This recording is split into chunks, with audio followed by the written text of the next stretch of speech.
Middle School English 1, Lesson 5, Food from Around the World. Let's taste the world. Dim sum. These are lovely. They look like mandu. They are dim sum, a popular lunch in Hong Kong. Are they tasty? Yes, they are delicious. We fill them with vegetables, meat, or seafood. By the way, what does dim sum mean? It means to touch your heart. Try one. Wow, how delicious. Fondue. In Switzerland, people could not get fresh food during the winter. They stored bread and cheese, but the bread and cheese became too hard, so the Swiss began to soften the old bread with warm cheese. Enjoy the fondue like this. Number 1. Put cheese in a pot. Number 2. Place the pot over a candle and melt the cheese. Number 3. Pick up a piece of bread with a long fork. Number 4. Dip it in the cheese and enjoy. Ceviche. Hi, do you want to try some ceviche? Ceviche is a popular dish in Peru. Let's make a ceviche. Pour lemon or lime juice over a raw fish. The sour juice cooks the fish without heat. Then, serve it with vegetables. It tastes both sweet and sour. Is your mouth watering? Middle School English 1, Lesson 5, Food from Around the World. Let's taste the world. Dim sum. These are lovely. They look like mandu. They are dim sum, a popular lunch in Hong Kong. Are they tasty? Yes, they are delicious. We fill them with vegetables, meat, or seafood. By the way, what does dim sum mean? It means to touch your heart. Try one. Wow, how delicious. Fondue. In Switzerland, people could not get fresh food during the winter. They stored bread and cheese, but the bread and cheese became too hard, so the Swiss began to soften the old bread with warm cheese. Enjoy the fondue like this. Number 1. Put cheese in a pot. Number 2. Place the pot over a candle and melt the cheese. Number 3. Pick up a piece of bread with a long fork. Number 4. Dip it in the cheese and enjoy. Ceviche. Hi, do you want to try some ceviche? Ceviche is a popular dish in Peru. Let's make a ceviche. Pour lemon or lime juice over a raw fish. The sour juice cooks the fish without heat. Then, serve it with vegetables. It tastes both sweet and sour. Is your mouth watering? Middle School English 1, Lesson 5, Food from Around the World. Let's taste the world. Dim sum. These are lovely. They look like mandu. They are dim sum, a popular lunch in Hong Kong. Are they tasty? Yes, they are delicious. We fill them with vegetables, meat, or seafood. By the way, what does dim sum mean? It means to touch your heart. Try one. Wow, how delicious. Fondue. In Switzerland, people could not get fresh food during the winter. They stored bread and cheese, but the bread and cheese became too hard, so the Swiss began to soften the old bread with warm cheese. Enjoy the fondue like this. Number 1. Put cheese in a pot. Number 2. Place the pot over a candle and melt the cheese. Number 3. Pick up a piece of bread with a long fork. Number 4. Dip it in the cheese and enjoy. Ceviche. Hi, do you want to try some ceviche? Ceviche is a popular dish in Peru. Let's make a ceviche. Pour lemon or lime juice over a raw fish. The sour juice cooks the fish without heat. Then, serve it with vegetables. It tastes both sweet and sour. Is your mouth watering? Middle School English 1, Lesson 5, Food from Around the World. Let's taste the world. Dim sum. These are lovely. They look like mandu.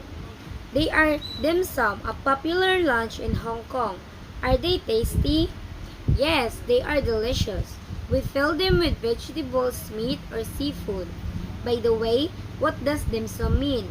It means to touch your heart. Try one. Wow, how delicious! Fondue. In Switzerland, people could not get fresh food during the winter. They stored bread and cheese, but the bread and cheese became too hard, so the Swiss began to soften the old bread with warm cheese. Enjoy the fondue like this. Number 1. Put cheese in a pot. Number 2. Place the pot over a candle and melt the cheese. Number 3. Pick up a piece of bread with a long fork. Number 4. Dip it in the cheese and enjoy. Ceviche. Hi, do you want to try some ceviche? Ceviche is a popular dish in Peru. Let's make a ceviche. Pour lemon or lime juice over a raw fish. The sour juice cooks the fish without heat. Then, serve it with vegetables. It tastes both sweet and sour. Is your mouth watering? Middle School English 1. Lesson 5. Food from around the world. Let's taste the world. Dim sum. These are lovely. They look like mandu. They are dim sum, a popular lunch in Hong Kong. Are they tasty? Yes, they are delicious. We fill them with vegetables, meat, or seafood. By the way, what does dim sum mean? It means to touch your heart. Try one. Wow, how delicious! Fondue. In Switzerland, people could not get fresh food during the winter. They stored bread and cheese, but the bread and cheese became too hard, so the Swiss began to soften the old bread with warm cheese. Enjoy the fondue like this. Number 1. Put cheese in a pot. Number 2. Place the pot over a candle and melt the cheese. Number 3. Pick up a piece of bread with a long fork. Number 4. Dip it in the cheese and enjoy. Ceviche. Hi, do you want to try some ceviche? Ceviche is a popular dish in Peru. Let's make a ceviche. Pour lemon or lime juice over a raw fish.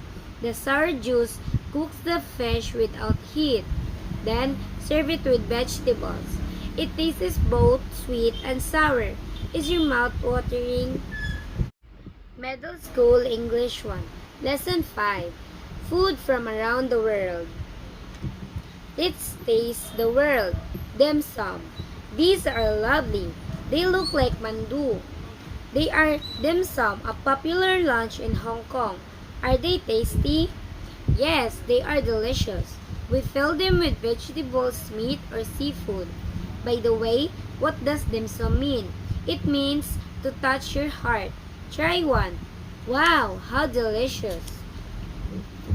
Fondue. In Switzerland, people could not get fresh food during the winter.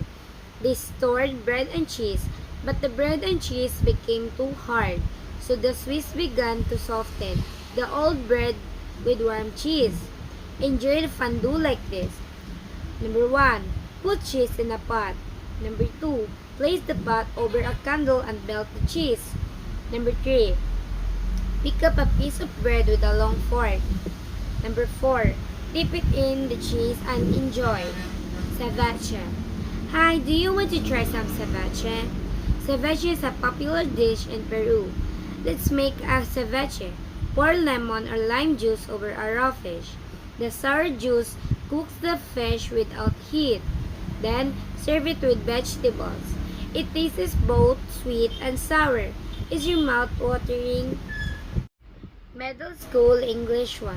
Lesson 5. Food from around the world. Let's taste the world. Dim sum. These are lovely. They look like mandu. They are dim sum, a popular lunch in Hong Kong. Are they tasty? Yes, they are delicious. We fill them with vegetables, meat, or seafood. By the way, what does dim sum mean? It means to touch your heart. Try one. Wow, how delicious! Fondue. In Switzerland, people could not get fresh food during the winter. They stored bread and cheese, but the bread and cheese became too hard, so the Swiss began to soften the old bread with warm cheese. Enjoy the fondue like this. Number 1. Put cheese in a pot. Number 2. Place the pot over a candle and melt the cheese. Number 3. Pick up a piece of bread with a long fork. Number 4. Dip it in the cheese and enjoy. Ceviche. Hi, do you want to try some ceviche? Ceviche is a popular dish in Peru. Let's make a ceviche. Pour lemon or lime juice over a raw fish. The sour juice cooks the fish without heat.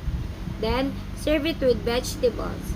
It tastes both sweet and sour. Is your mouth watering?